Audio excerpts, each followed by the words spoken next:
Bismillahirrahmanirrahim. On continue notre cours concernant la microscopie optique. Maintenant, vous allez voir les deux autres variétés.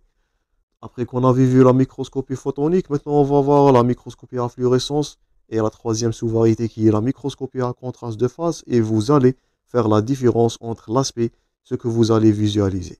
Donc dès maintenant, vous allez dire qu'il s'agit d'une image qui est visualisée soit à la microscopie photonique, soit à la microscopie à fluorescence. Et c'est très facile de dire ça. Et dernièrement, il s'agit d'une image observée par la microscopie contraste de phase. Première sous-variété, la première variété, c'est la microscopie à fluorescence. Voilà à droite un microscope à fluorescence. Et voilà son principe de base. Notez-vous bien la différence entre microscopie à fluorescence, qui, comme leur nom indique, elle est basée sur l'utilisation des molécules fluorescentes. Par contre, comme on avait vu précédemment, la microscopie photonique, elle a été basée sur l'émission luminaire. Donc, photon veut dire lumière, microscope à fluorescence veut dire fluorochrome ou molécule fluorescente. Donc, comme définition, c'est un microscope optique qui porte deux filtres. Vous allez voir les deux filtres. Le premier, c'est un filtre d'excitation et le deuxième, c'est un filtre d'émission. Donc, c'est une variété de la microscopie optique. Elle utilise, ou bien l'échantillon dans cette dernière, elle est colorée par des molécules fluorescentes. On utilise le terme des fluorochromes. Donc, comme définition en microscope à fluorescence, c'est une variété de la microscopie optique. Elle utilise des substances, ou bien des molécules fluorescentes appelées des fluorochromes. Elle contient deux filtres. Voilà le premier filtre. Ça, c'est du principe de base. Ça, c'est une source luminaire. Elle va traverser le premier filtre qui est dit le filtre d'excitation. Donc le premier filtre, dans votre support, c'est décrit, il ne laisse passer que la lumière qui excite le fluorochrome. D'où on dit qu'il s'agit d'un filtre excitant. Après que la source luminaire, toujours suivre la ligne bleue, va traverser ce filtre d'excitation, elle va passer par l'objectif, le même principe que vous avez vu dans le microscope photonique. Elle va, ce fuseau de fluorochrome, il va être irradié ou bien il va être transmis vers l'échantillon. Et l'échantillon lui-même, il va refléter d'autres fluorochromes. Ils vont repasser de l'objectif. Ils vont passer par la miroir dichoïde. Et voilà le deuxième filtre. Il va passer le deuxième filtre avant de achever l'oculaire. Donc c'est un filtre d'émission. Ce deuxième filtre, il ne laisse passer que la lumière émise par le fluorochrome. Donc deux filtres. Le premier filtre d'excitation, il laisse passer que les lumières d'excitation, ou bien qui va exciter le fluorochrome. Et le deuxième filtre, donc c'est un filtre d'émission, donc il va laisser passer que seulement les lumières qui sont émises par le fluorochrome. Et d'où cet aspect, vous allez noter, et voilà, vous allez noter cet aspect-là. Donc si vous avez cet aspect-là, vous allez dire qu'il s'agit d'une observation sur la microscopie de fluorescence. Les fluorochromes, ils vont absorber une lumière spécifique et ils vont émettre une lumière différente. Voilà, le fluorochrome, donc chacun de ces derniers, il a sa longueur d'onde et ça va donner une coloration spécifique. Donc, c'est en nanomètres. Et si on vous pose la question, citez-vous certains fluorochromes, vous allez citer les deux majeurs fluorochromes utilisés dans la microscopie à fluorescence. Les deux sont la fluorescine, qui va donner un aspect bleuâtre ou verdâtre, et la fameuse rhodamine, là voilà, qui va donner une coloration ou bien un fluorochrome, fluorescence, qui est d'aspect rosâtre ou rougeâtre. Donc on revient à l'illustration ou bien à la coupe. Donc ce que vous voyez, tout ce que vous voyez en rouge, donc il est coloré par le fluorochrome. Si on vous pose la question, c'est de la rhodamine. Tout ce qui est verdâtre, voire bleuâtre, il est coloré à l'aide du fluorochrome et qui est la fluorescine. Donc ce qui est à retenir là, les deux fluorochromes les plus utilisés à votre niveau dans la cytologie, fluorescine et la rhodamine. Faites attention à confondre ces derniers avec les premiers fixateurs qu'on a vus dans la microscopie optique. Donc dans ce type de microscope, les structures qui sont étudiées, ils vont apparaître très colorées, ça c'est à retenir. Donc si on vous pose la question, décrivez-vous l'aspect que vous allez voir dans la microscopie à fluorescence, vous allez dire que l'échantillon ou bien les structures, ils vont être colorés sur un fond qui est noirâtre. Donc dans la microscopie photonique, c'était sur fond qui est lumineux, qui a été blanchâtre. On répète. Par contre, dans la fluorescence, il ne s'agit pas de lumière. Faites attention de confondre entre les deux types de microscopie. Là, il s'agit d'un fluorochrome. Vous allez voir des échantillons qui sont colorés, soit en rougeâtre ou rosâtre par la rhodamine, voire bleuâtre, verdâtre par la fluorescine. Faites attention sur un fond qui est noir. On passe à des illustrations. Voilà, c'est le degré ou bien l'aspect de la fluorescence de chacun de ces colorants. Voilà la rhodamine, aspect rosâtre ou rougeâtre. Voilà la fluorescine, sa structure moléculaire. Et voilà l'aspect. Donc là maintenant, donc ça c'est un nucléus qui est coloré, coloration bleuâtre. Voilà, c'est la mitochondrie. Ce qui est en vert là, c'est le vimentin. Là c'est en rouge, fluorescence. Donc, et c'est coloré à l'aide du fluochrome de la rhodamine. Et vous notez tous que l'échantillon, on répète la phrase, l'échantillon à étudier, ou bien la structure à étudier, elle apparaît très colorée. Voilà aussi des autres visualisations sur microscopie à fluorescence. Donc, ils sont très colorés sur un fond qui est noirâtre. Cette microscopie à fluorescence, elle permet de détecter, à retenir ici en gras, premièrement des substances qui sont spontanément fluorescentes. L'exemple que vous devez retenir des substances qui sont automatiquement ou bien spontanément fluorescentes, c'est la vitamine A. Et voilà la vitamine A sur la microscopie à fluorescence. Ou bien des structures qui vont fixer les colorants. Donc soit, on répète, dans la microscopie à fluorescence, soit l'échantillon lui-même, bien la substance elle-même, elle est spontanément fluorescente. Notez-vous bien, faites attention de la vitamine A.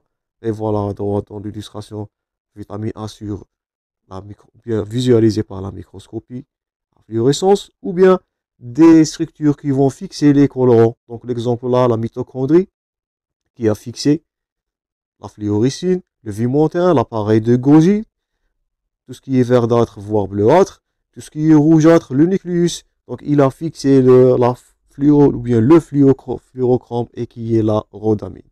Là aussi, mitochondrie en bleu, l'histone en rouge, appareil de Golgi en vert. Donc ce sont les deux fluorochromes. Donc soit une substance automatiquement fluorescente, spontanément fluorescente, ou bien des substances qui vont fixer les deux majeurs fluorochromes, rhodamine et fluorescine. J'espère que c'est clair jusqu'au maintenant. Maintenant, on va voir l'intérêt de cette deuxième catégorie de microscopie optique. Pourquoi on va utiliser, nous, la microscopie à fluorescence? Leur intérêt, c'est écrit votre support, c'est de mise en évidence la fluidité des protéines membranaires. On va voir ça dans notre deuxième chapitre. On va commencer par la membrane plasmique. Et notez-vous bien qu'elle contient des structures qui sont fluides. C'est parmi les caractéristiques de la bicouche phospholipidique. Ça, c'est premièrement. Deuxièmement, deuxième intérêt, c'est la détection. Je vous invite à noter l'intérêt de ce dernier. Détection, localisation, quantification des protéines cellulaires, comme les hormones par exemple, et les protéines du cytosquelette, et qui ne sont pas visualisées simplement à la microscopie optique. Donc, deuxième classe de microscopie optique. Deuxièmement, la fluorescence. L'intérêt, c'est de mettre en évidence la fluidité, détecter et localiser les protéines et les hormones, par exemple, qui ne sont pas visualisées simplement à la microscopie photonique.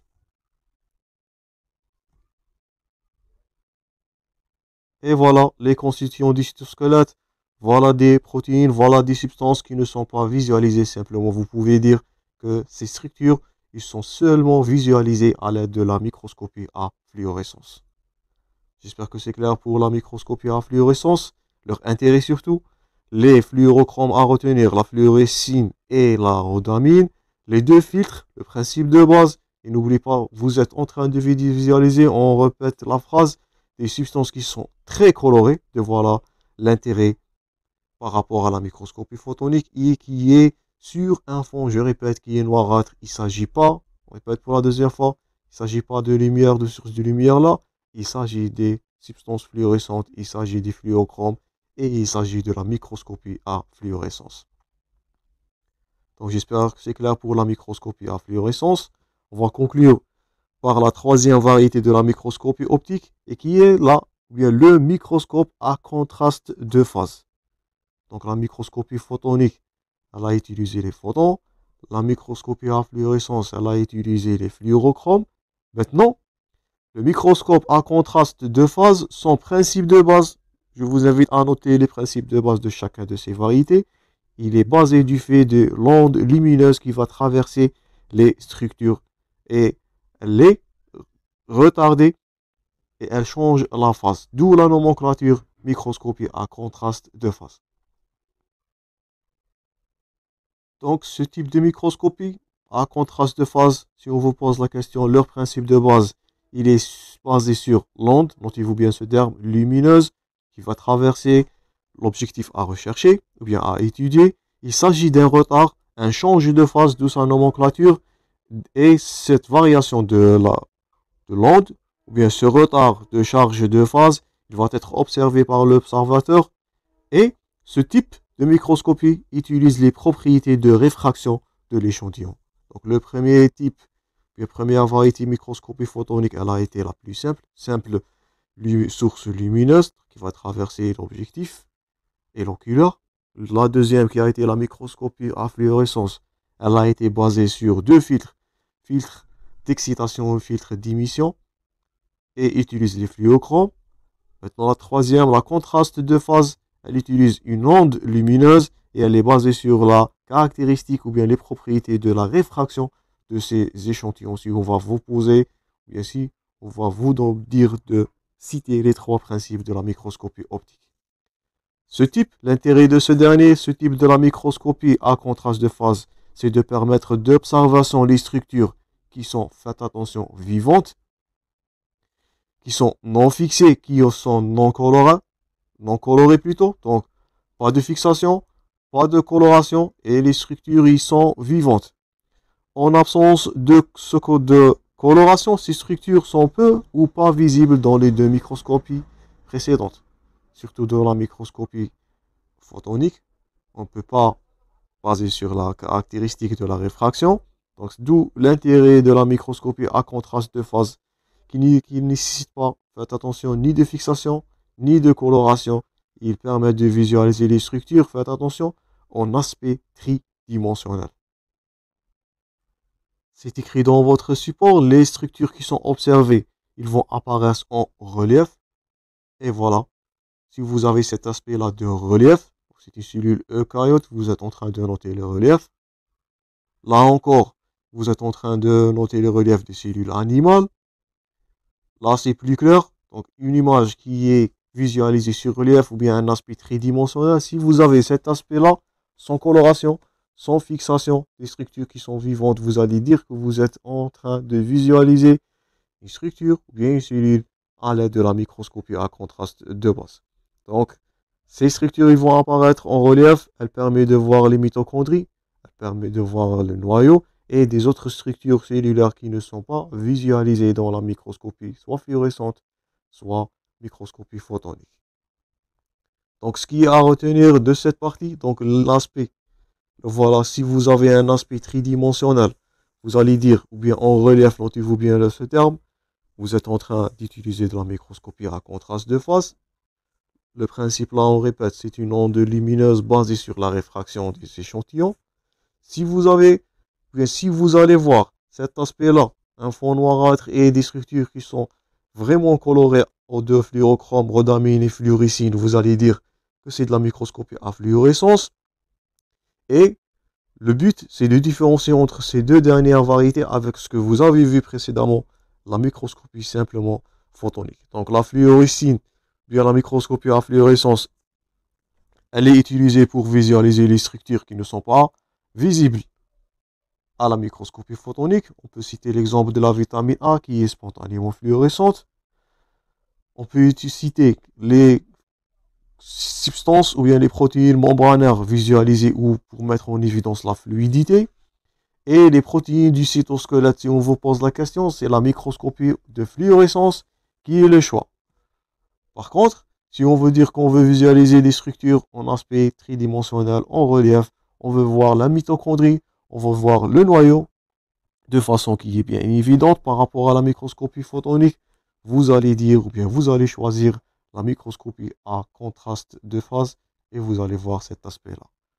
Donc j'espère que vous pouvez maintenant différencier entre l'aspect en microscopie photonique, en microscopie deuxièmement à fluorescence et troisièmement en microscopie de contraste de phase, citer le principe de base de chacun de ces derniers, savoir l'intérêt, pourquoi on va utiliser ces dernières et savoir l'indication quand vous allez utiliser chacun de ces trois variétés. Donc ça c'est tout pour la microscopie optique. J'espère que les compétences y sont acquises. On va voir prochainement la microscopie électronique de même façon avec ses variétés. Merci pour votre attention. Bon courage dans vos préparations et à la prochaine.